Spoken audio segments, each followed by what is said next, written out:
안녕하세요. 이번에는 우리 자연발화와 인화에 대해서 공부를 한번 해볼 겁니다.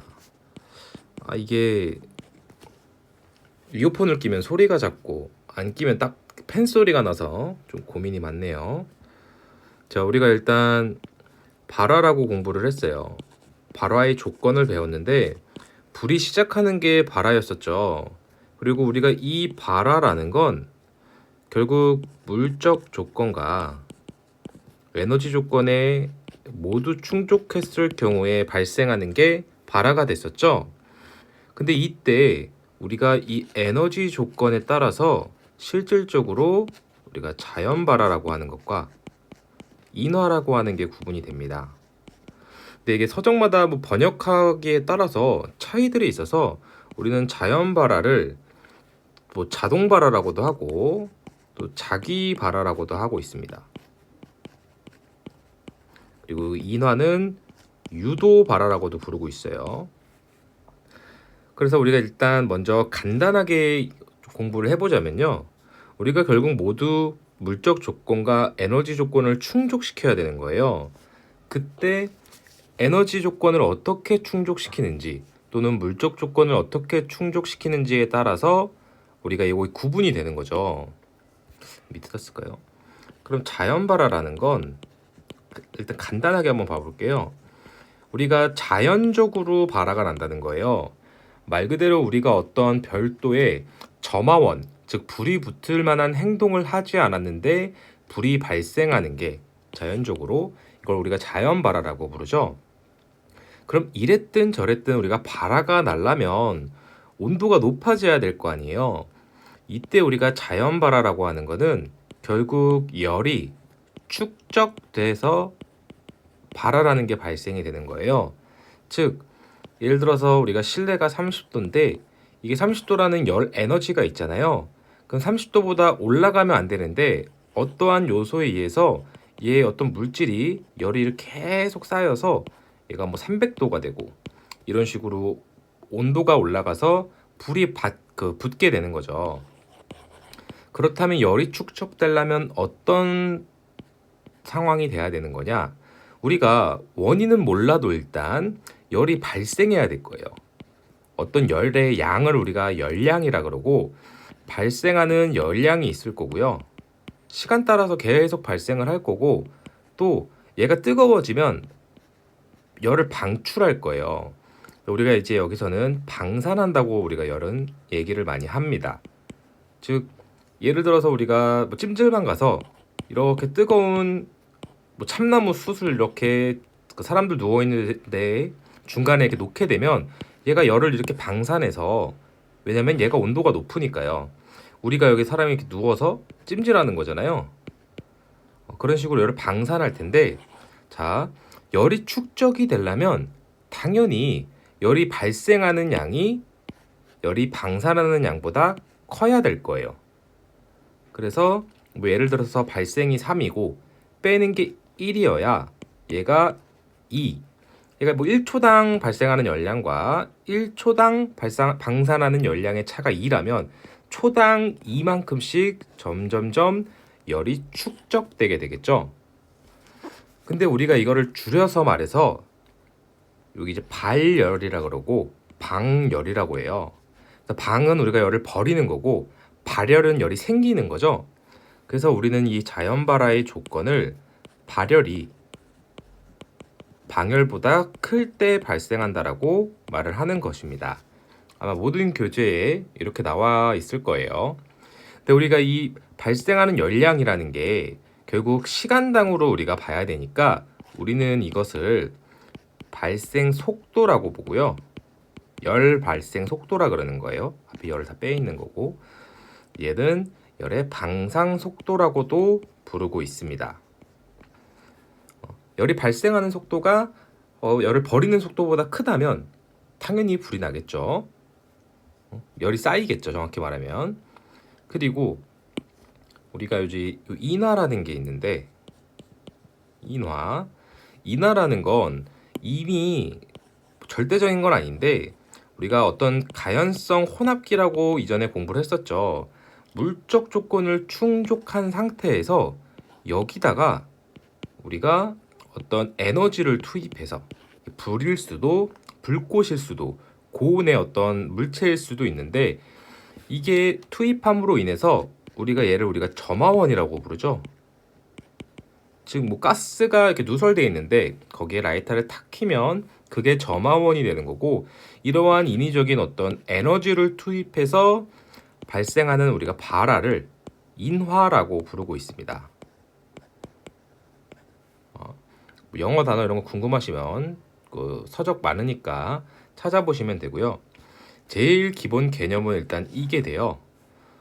인화가 더 간단해 보이죠? 실제로 불나는 건 거의 인화죠.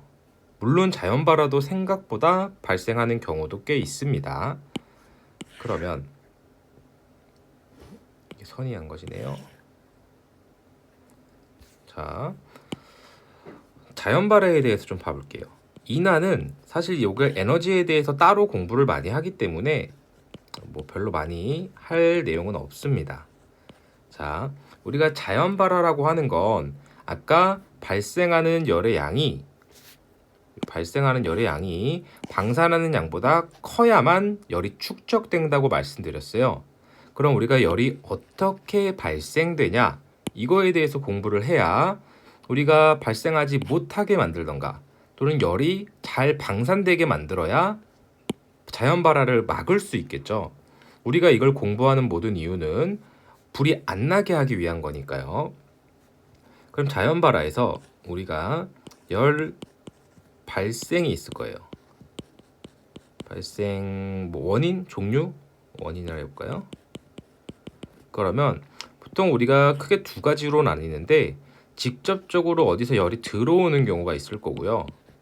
직접 발생시키는 원인이 있는데 일반적으로 거의 다 화학 반응에 의해서 발생을 하게 됩니다. 이별은 쉽게 생각하면 햇빛 받으면 되는 건데요.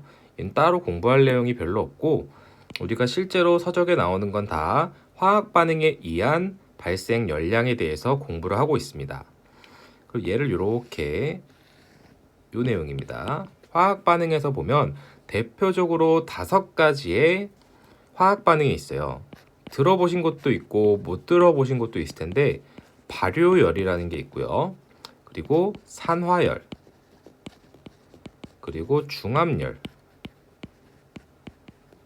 중합열은 아마 못 들어보셨을 거고 공부 안 하셨다면 흡착열, 그리고 분해열 이렇게 5가지로 구분을 하고 있습니다. 하나하나 간단하게 공부를 해보면요. 발효열이라고 하는 건 우리가 일반적으로 톱밥을 예를 들어 이렇게 쌓아놨을 때 얘는 열이 안 나요. 근데 여기에 이제 만약에 미생물이 이렇게 있다면 이 미생물이 신진대사를 한다는 거죠. 그래서 얘네가 이제 이걸 파먹으면서 탄산가스와 알코올 등을 이렇게 내뿜어요. 그래서 결국 이제 미생물들에 의해서 작용하는 건데 제일 많은 게 이제 퇴비 같은 거에서 발생을 하겠죠. 그러면은 이 발효 작용에 의해서 열이 점점점 발생을 하는 거예요. 그래서 이 발효를 아예 공업적으로 크게 하는 곳이라면 이 발효를 처리해주는 냉각수 처리 장치가 필요해지겠죠. 그리고 가장 흔한 것 중 하나가 이 산화열입니다. 산화열은 말 그대로 산소화되는 열이라고 해서 어떤 물질에 산소가 닿게 되면 여기에 이제 서로 산소와 반응을 함으로 인해서 얘가 이제 열이 발생하는 거예요. 대표적으로 기름이 있고요. 유지가 되겠죠. 그래서 우리가 옛날에 그 학교 기름걸레에서 불이 나기도 한다고 특히 해입 근처 직사광선을 맞지 못하게 하라고 하는 거죠. 왜냐면 이 포화 유지라 그러는데 어떤 기름이 이렇게 있으면요. 기름은 그냥 제가 C2H6이라고 하겠습니다. 기름 아니에요. 그냥 여기에 이게 산화된다는 건 O가 이렇게 합쳐지는 거예요. 이 분자라는 요 어떤 물질에 산소까지 들어가서 합쳐지게 되면 이게 산소화 반응이 되는 거거든요. 그러면서 이 합쳐지면서 얘가 어떤 열이 이렇게 발생하게 되는 것입니다.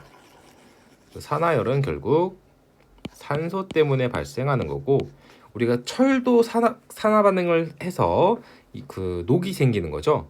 워낙 작은 양이지만 그리고 중압력이라고 하면 이게 결국 분자들이 있는데 얘네들을 엄청나게 많이 합쳐버리는 작용이에요. 결합이라고 할까요? 이 자체가 중합이에요, 사실.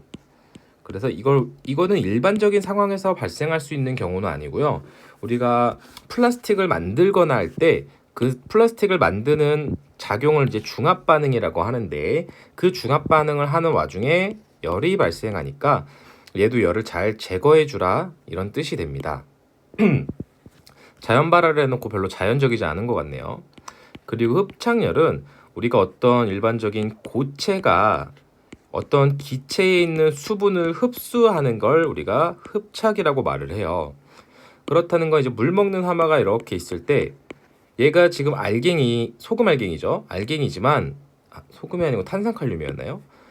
여기 공기 중에 수분이 일로 흡수되면서 얘가 수증기가 물이 되잖아요. 그래서 우리 나중에 물 먹는 하마 보면 여기 다 이렇게 물이 돼 있죠. 우리가 물을 수증기로 바꾸려고 하면 가스레인지로 데펴서 끓여야 되잖아요. 그럼 거꾸로 수증기를 물로 바뀌면 얘가 열이 이렇게 나와요. 그런 응축열이라 그러는데 이 흡착 작용에 의해 응축열이 발생하게 되는 거죠. 그렇게도 열이 발생할 수 있는 거고, 그 다음에 이제 분해열이라는 게 있는데, 우리가 A, B라는 하나의 분자의 물질이 있는데 얘가 A와 B로 분리되면서 열이 나오는 거예요. 우리는 이것을 분해열이라고 하고 있습니다. 여기서 A는 A라는 물질, B라는 물질, Q는 그냥 열입니다. 이런 식으로 발생하는데 오늘은 말을 많이 하고 왔는데도 목이 잠기네요. 자, 여기서 이제 또 알아야 되는 게 뭐냐? 우리가 이제 못 써본 말인데 반응 속도라는 말이 있어요. 무슨 반응이냐? 화학 반응인 거죠. 또는 뭐 산소화 반응이 될 수도 있는 거고, 우리가 어떠한 물질이 이렇게 있을 때요, 얘가 이제 탈라고 하면, 또는 어떠한 화학 반응을 할 때, 화학 반응이죠, 화학. 예를 들어 뭐 발효라고 해볼까요? 발효 작용을 하고 있는데 이 발효 작용을 하면 열이 발생한다고 말씀을 드렸어요. 그리고 이때 발생하는 열의 양이 발효 반응이 빨라진다면 열의 양도 빨라지겠죠? 너무 당연한 거죠. 근데 여기서 알아야 되는 게 뭐냐? 우리가 이 반응 속도와 온도는 서로 상호작용에 있어요. 무슨 말이냐면 얘가 10도에서 발효작용을 해서 열이 발생해서 얘가 20도가 되었다고 볼게요. 근데 얘의 반응 속도가 예를 들어서 뭐 5라는 수치였는데 얘가 20도가 되면 얘의 반응 속도가 10이 되는 거예요. 그리고 얘가 30도가 되면 뭐 예를 들어 20이 되는 거죠. 무슨 뜻이냐면 얘가 10도에서 20도를 올라가는 속도보다 20도에서 30도를 올라가는 속도가 빠르다는 뜻이에요. 조건을 고정한다면요. 그래서 우리가 반응 속도가 어떠한 자연 발화에 대해서 얘기를 할 때 열의 발생 속도가 반응 속도가 빨라지면 온도가 올라갈 거고요. 온도가 올라갔으면 반응 속도가 더 빨라질 거고, 반응 속도가 더 빨라지면 온도가 더 올라가고, 우리가 이게 어떤 일정 온도에 올라갔을 때 우리는 발화가 발생하게 되는 것입니다. 이때 이 AIT라는 건 오토 이그니션 템퍼러처라고 해서 자연 발화 온도라고 부르고 있습니다. 또는 뭐 발화점이라고도 말을 하죠. 그래서 이거를 우리가 조금만 더 깊게 이해를 해볼까요? 하면은, 자, 그래프를 이렇게 그려볼게요. 이건 조금 어려우실 수도 있어요. 뭐 책에도 안 나와 있는 거고 제가 그냥 설명드리는 거라서, 우리가 비례 관계일 때 이런 식으로 온도가 올라가요. 예를 들어서 여긴 시간이고 여기 온도가 되는데 1초에 2도씩 올라간다 그러면 1초에 2도, 2초에 4도, 뭐 이런 식이 되겠죠. 우리가 방열이라고 하는 건 비례 관계에 의해 있어요. 예를 들어서 온도가 50도인 거를 상온에 10도에 놨을 때 식는 정도가 30도짜리를 10도에 놓은 것보다 온도가 빨리 떨어질 거예요. 빨리 10도에 도달한다는 게 아니고 얘 50도에서 5도 떨어지는 속도가 45도가 되는 속도죠. 30도가 25도가 되는 속도보다 훨씬 빠르다는 거죠. 너무 당연하죠. 뜨거울수록 고온이 빨리 내려가잖아요. 그래서 우리가 이걸 방열 곡선이라고 할 수 있는데 거꾸로 우리가 요건 발열이잖아요.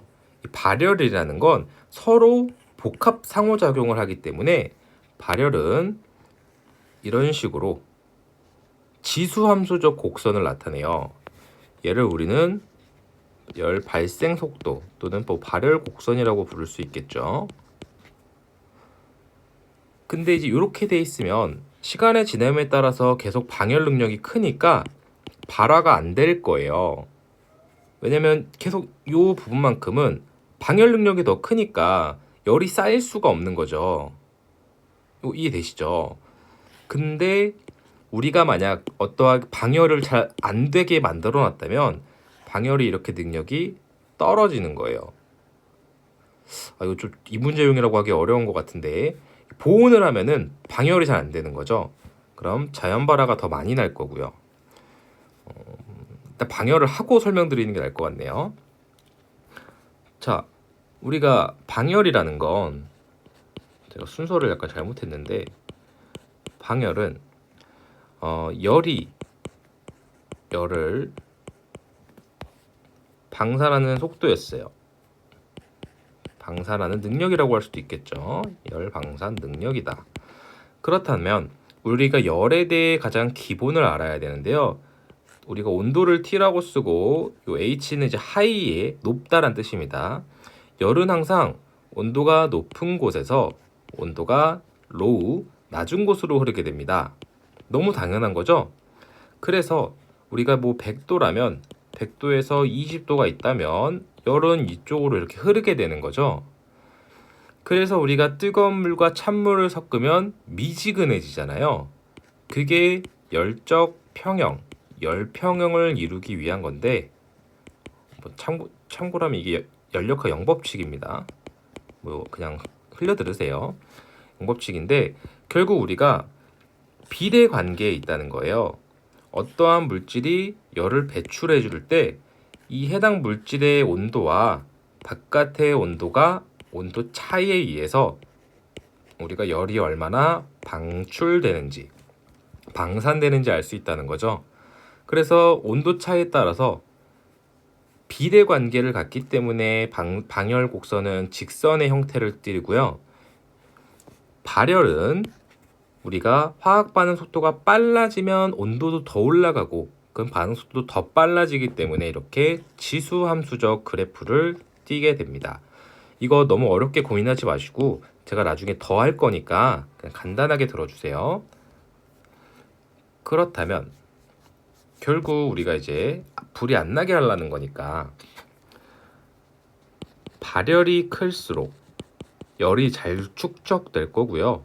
또 방열이 작을수록 열이 잘 축적될 거예요.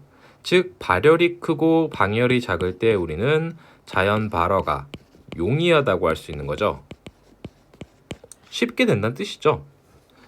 그럼 어떻게 해야 발열이 잘 되냐를 보자는 거죠. 발열에 대해서 한번 살펴보면 아까 온도가 높을수록 반응 속도가 빨라진다 그랬죠. 그러면 발열이 잘 될 거예요. 또 이 해당 물질의 반응에 의한 발생 열량이 있을 거예요. 그걸 우리가 발열량이라고 했었죠. 얘가 어떤 똑같은 발효작용을 하는데 얘는 열이 이만큼씩 생기고 얘는 열이 요만큼씩 생긴다면 당연히 얘가 불이 잘 날 거 아니에요. 그래서 발열량이 클수록 자연 발화가 잘 생길 거고요. 그리고 이제 수분에 대해서 얘기가 많이 나오는데 물이 있으면 불이 안 나는 거 아니냐라고 생각하실 수 있는데 여러분이 생각하시는 수분은 함수율이에요. 그 물질이 얼마나 물을 머금었냐에 대해 생각을 하시는 거고 우리가 물질마다 다르지만 일반적으로 수분이라고 하는 건 공기 중에 이제 물방울 입자를 말하는 건데 이게 우리가 어떤 화학 반응에 관여하는 물질을 촉매라고 그래요. 얘가 이제 좋은 작용을 하면, 그러니까 연소를 빠르게 지속하면 정촉매라 그러고, 잘 안 타게 만들면 이제 부촉매라고 그러는데, 즉 부촉매는 불 끊어내고 얘는 어떤 공장에서 잘 타게 하는 거겠죠. 우리가 수분은 촉매로서 작용이 될 수 있기 때문에 얘가 결국 반응에 도움이 돼서 화학 반응에 도움이 된다는 거죠. 수분이 높을수록 또 발열이 잘 일어나게 됩니다. 물론 이건 사실 상황마다 다르긴 합니다. 그리고 일반적으로 책에서 표면적이라 그러는데 비표면적이라고 하는 게 좀 맞을 것 같아요. 이게 무슨 말이냐면 우리가 결국 어떤 물질이 산소와 반응하게 되었을 때 산소와 반응하는 건 표면에 한해서일 거예요. 물론 얘가 이제 뭐 중간에 파여 있고 이러면 그 부분도 표면이 되겠죠. 그렇다면 우리가 결국 표면이 클수록 산소와 접촉 면적이 많아지기 때문에 결국 반응 속도가 커지게 되는 거죠. 근데 왜 제가 비표면적이라고 그랬냐? 우리가 어떤 같은 물체를 봤을 때 이런 네모난 가연물이 있다고 봐볼게요. 얘는 이 6면에서 산소와 뒷면까지요 접촉을 하게 될 거예요. 근데 같은 질량인데 얘를 이렇게 반을 잘랐다면 얘가 산소랑 반응하는 면적은 이쪽 면과 이 안쪽 면, 이 두 면이 지금 늘었죠? 그래서 얘가 지금 산소와 더 많이 작용을 하기 때문에 비표면적이 클수록 같은 질량, 같은 물질 안에서 더 산소와 반응이 용이하기 때문에 화학 반응, 발열이 더 많이 된다는 거죠. 그리고 이제 마지막으로 촉매가 있겠죠. 수분이 촉매로서 작용한다고 하지만 수분 외에도 우리가 촉매가 있기 때문에 촉매도 발열에 영향을 주게 됩니다. 그리고 이제 발열이 잘 되는 거에 대해 공부를 했다면 방열이 안 되는 거에 대해서도 공부를 해야겠죠. 방열을 안 되게 하는 방법. 일단 불을 한쪽만 외우면 돼요. 발화가 잘 되는 방법을 다 외우던가 안 되는 방법을 다 외우던가 하시면 됩니다. 말이 외우는 거지 이해하면 됩니다. 그럼 가장 대표적인 게 열 전도도가 낮아야 돼요. 아직 우리가 기초 상식이 없으니까 열 전도도가 뭐냐? 쉽게 생각하면 이렇게 금속 막대기가 있고요. 꽤 긴 거라고 생각해 주세요. 여기 이렇게 나무가 있습니다. 강목이죠. 그러면 똑같이 불에다가 얘를 이렇게 꽂고 우리가 손으로 이렇게 잡아 볼게요. 동시에. 그럼 어느 쪽이 뜨거울지 그냥 아시죠? 당연히 나무는 다 타지 않는 이상 거의 안 뜨거워질 거예요. 근데 금속은 손이 금방 뜨거워질 거예요. 왜냐면 열이 이 금속을 타고 전도될 거니까요. 즉, 열 전도도라고 하는 건 이 물질, 정지되어 있는 유체나 또는 고체 내부에서 흐르는 열에 이동하는 정도예요. 정도. 열이 얼마나 전도되냐 이런 뜻인데 즉 얘는 열이 많이 전도되니까 열 전도도가 큰 애가 되는 거고요. 나무는 전도가 거의 안 되니까 열 전도대가 낮은 애가 되는 거예요. 그렇다면 우리가 아까 자연 발화에 어떤 물질이 있다고 했을 때 화학 반응에 의해서 여기 열이 이렇게 쌓일 거예요. 왜냐면 이 겉에는 지금 보온되고 있잖아요. 그래서 이 중간 부분이 가장 따뜻해지는데 결국 여기 바깥으로 열이 이동하게 되면 식혀지니까 얘가 이쪽으로 열이 잘 안 가야 방열이 안 되겠죠. 그래서 우리는 이 사이 물질의 열 전도도를 우리가 보통 K 아니면 람다라고 줬고 이 열 전도도가 낮으면 여기 중간에 쌓여있는 열이 잘 식지 않게 되는 거예요. 그래서 열 전도도가 낮을수록 방열 능력이 떨어질 거고요. 거꾸로 생각하시면 뭐 요 철 뜨거워져도 공기 중에 넣으면 또 금방 식죠. 그리고 축적 방법이 있어요. 축적 방법. 이건 좀 비유가 좀 그렇긴 한데 아실 분 아실 거예요. 우리가 그 사람이 밖에서 겨울에 잘 때요. 신문지를 이렇게 덮고 자는 거랑 신문지를 이렇게 구겨가지고 내 5단에 넣어야 따뜻한 거 아시는 분은 아시겠죠? 예? 왜냐면 우리가 가장 열전도도가 좋은 게, 그러니까 나쁜 게 기체예요. 기체가 열 전달이 정말 안 되고, 그 다음에 액체, 그 다음에 고체가 돼요. 그러니까 열 전도도 크기로 보면 고체가 큰 거죠. 그래서 우리가 얘가 지금 뜨거운데 이 손 놓기만 하면 우리가 이 옆에 사람이 서 있어도 우리는 이 공기를 통해서는 열이 별로 전달이 안 되잖아요. 그래서 우리가 그 이마트 트레이더스나 코스트코 같은 거 보면 이렇게 파레트가 있어요. 이렇게 우리가 PVC 파레트도 있고 목재 파레트도 있는데 이런 판 위에 물건 이렇게 쌓아놓고 또 그 위에 이렇게 판 얹잖아요.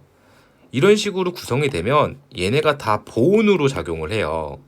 그래서 우리가 축적을 적재해서 쌓게 되면 되게 보온 성능이 늘어난다는 거죠. 뭐 적재한다던가, 우리 적층한다고 많이 부르죠. 너무 당연하죠. 우리가 옷을 두꺼운 거 하나 입는 것보다 얇은 거 여러 겹 겹쳐 입어야 따뜻하잖아요. 그런 똑같은 개념입니다. 그리고 환기가 있어요.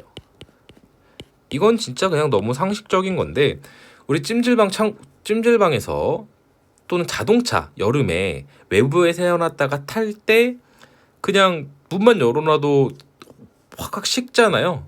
그래서 환기가 안 할수록 공기의 유동이 없을수록 방열의 능력은 떨어지게 되는 거죠. 자, 지금 우리가 공부한 요 두 가지의 리스트가 발화가 용이한 조건이었어요. 그럼 우리가 발화를 방지하기 위해서는 얘네를 전부 반대로 쓰시게 되면 우리가 발화를 방지할 수 있게 되는 것입니다. 자, 그 다음에 인하는 짧아요. 인하라는 게 있습니다. 인하는 일단 기본적으로 우리가 이전 영상에서 가연성 혼합기라는 걸 배웠어요. 가연성 가스와 산소 또는 공기와의 혼합기로 우리가 물적 조건을 이미 형성된 상태인데 여기에 우리가 점화원을 닿게 되면 바로 불이 붙겠죠. 폭발을 할 수도 있을 거고요.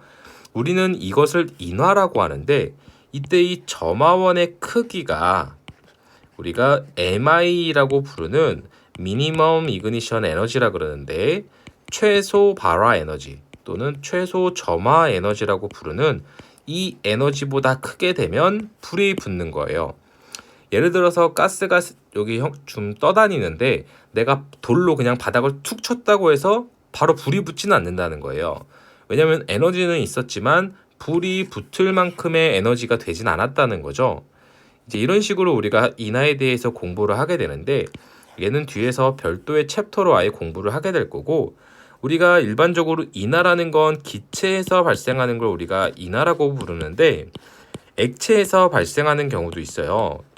어떤 거냐면 결국 액체가 어떤 용기에 이렇게 기름이 있는데 뚜껑이 열려 있고 여기 산소도 날아다닐 거 아니에요. 그러면 우리가 이 점화원의 에너지가 크다면 얘가 닿는 순간 이 액체가 바로 증발하면서 바로 불이 붙어버리는 거예요. 그래서 액체에서의 인하도 가능은 하지만 우리가 일반적으로 기체에서 인하를 말하고 있습니다. 그럼 인하는 너무 쉬워지는 거예요. 무슨 말이냐? 이미 이 물적 조건에 대한 것보다 에너지의 조건에 대한 문제가 되기 때문에 이 에너지를 어떻게 해결하느냐에 따라서 인하를 방지할 수 있는 거죠. 아주 간단해요. 나중에 배우겠지만 이 최소 에너지보다 작게 만들던가 그러니까 불씨가 있을 수 없는 상태를 만드는 거예요. 만약에 아니면 이런 게 있는 장소에서 점화원을 격리하던가 또는 제거하던가 제거가 제일 좋은 거죠. 하지만 제거할 수 없으면 떨어뜨려 놔야 되는 거고 또 항상 보통 불을 내는 건 사람이기 때문에 그 안전 교육을 한다던가 이런 식으로 형성을 할 수 있습니다. 그래서 우리가 인하와 자연 발화에 대해서 한번 그림을 살펴보면 그림 아마 책들에 다 있는데 간단하게 그려보겠습니다. 우리가 결국 얘가 화학 반응에 의해서 열이 나면 중간에는 이만큼의 보온을 하고 있고 이쪽 부분은 보온이 이만큼만 되고 있으니까 열은 결국 중간이 가장 뜨겁고 주변으로 이렇게 바깥으로 식혀지면서 나가게 될 거예요. 그래서 자연발화 같은 경우에는 중심부가 온도가 가장 높게 되는 거고, 우리가 이거 이제 인화에서는 얘가 가연성 혼합기가 되는 건데, 우리가 결국 어디선가 점화원을 닫는 그 부분이 가장 온도가 높게 될 거고, 이 점화원이 닿은 부분을 기점으로 온도가 떨어지게 될 것입니다. 이 정도 비교하면 될 것 같네요. 아마 추석이라 좀 제가 10월 7일까지 좀 바빠서 다 올릴 수 있을지 모르겠는데 최대한 열심히 올리도록 하겠습니다.